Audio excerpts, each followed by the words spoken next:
Britain's Queen Elizabeth traditionally steers clear of political controversy, but some commentators are suggesting that yesterday the UK monarch made a veiled intervention in the debate over the UK's exit from the European Union.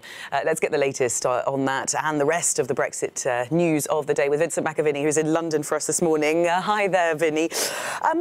Was the Queen actually talking about Brexit when she made those comments?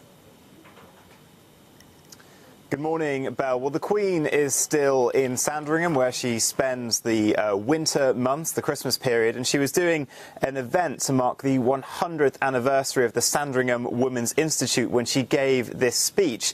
Now, what she said, if we look at it first, is, "As we look for new answers in the modern age, I, for one, prefer the tried and tested recipes, like speaking well of each other and respecting different points of view, coming together to seek out the common ground and never losing sight of the bigger picture.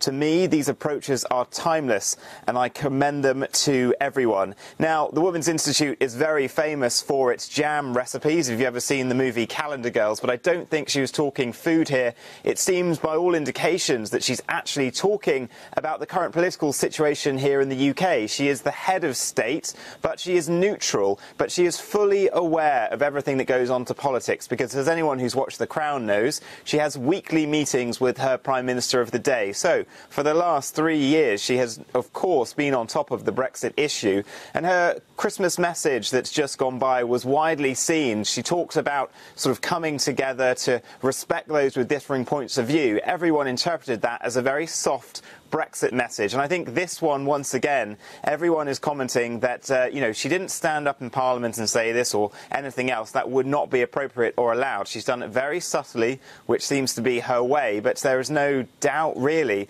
that she is talking about the current divisions in the country as Theresa May heads towards that second vote on her withdrawal agreement. Well, let's talk a bit about that second vote. How are efforts by the Prime Minister going to try to drum up some more support for her deal?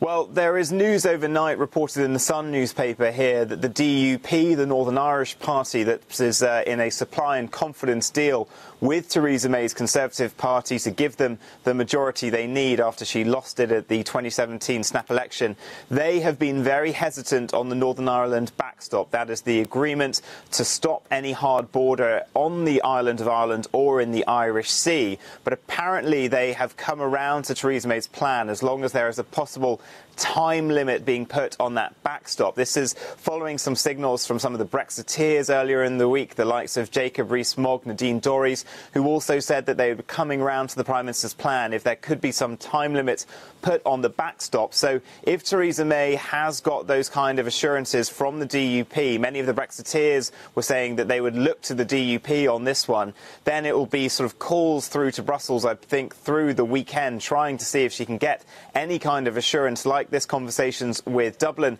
because she still has a huge mountain to climb. She lost that vote by, remember, over 400 MPs to last week, so she still needs to get some more on side to try to get it through the line next Tuesday.